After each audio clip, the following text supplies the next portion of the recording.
Coucou, je suis à Lyon aujourd'hui.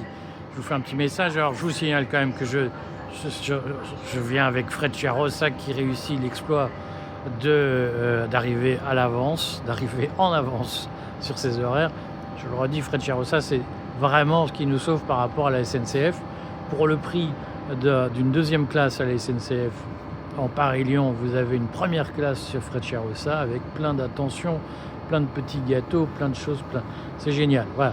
Tout ça pour vous dire que donc, je vais à Lyon faire le bilan, ma réunion annuelle de bilan avec mon expert comptable pour les entreprises que j'ai fondées, notamment Tripalio, qui me prend, en tout cas qui représente une part importante de ma vie que je n'expose pas d'habitude.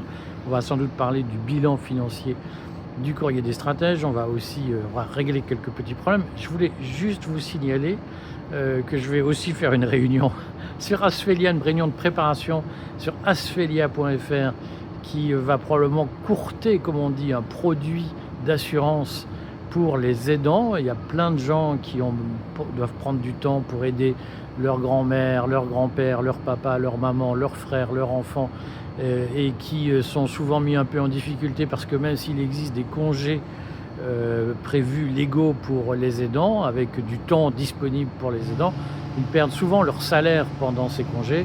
Et donc l'idée va être quand même d'apporter un peu de répit et d'aider les gens, les aidants, à prendre du répit avec des produits d'assurance. Vous savez que je crois que le marché peut corriger beaucoup mieux les inégalités, les injustices, les difficultés de la vie, beaucoup mieux que ne le fait la sécurité sociale. Et donc nous allons mettre la main à la pâte sur ce sujet.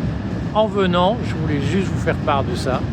En passant dans la campagne du Beaujolais, j'ai reçu un SMS du préfet de Saône-et-Loire, je crois, qui m'avertissait que les routes, une nationale, étaient bloquées par une manifestation d'agriculteurs et que donc il fallait emprunter la déviation que la préfecture mettait en place.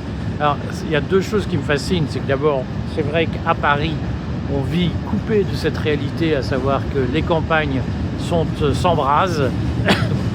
Et entre Paray-le-Monial aujourd'hui et Cluny, eh bien, les agriculteurs bloquent la nationale. Et c'est quelque chose qui devrait alerter le gouvernement, c'est-à-dire que la colère des paysans ne baisse pas. Et vous l'avez vu, le Mercosur, le traité de libre-échange avec le Mercosur sera probablement signé début janvier si on ne fait rien. Voilà, donc ça, c'est un premier indice. Deuxième chose que je voulais dire, c'est que le préfet de Saône-et-Loire a quand même la capacité à m'envoyer des SMS. Ça fait un peu surveillance généralisée et je crois qu'il faut qu'on ait conscience aujourd'hui que d'une façon ou d'une autre, le système, on l'a écrit dans le courrier, le système s'organise pour mater des révoltes et mater des difficultés politiques qu'il peut rencontrer, voilà, avec des moyens de surveillance généralisée et des intrusions directes dans la vie privée. Bon, allez, je vais à mes réunions, à très vite, et puis souvenez-vous, à partir de lundi, on lève un peu le pied, mais le courrier va faire des articles de fond,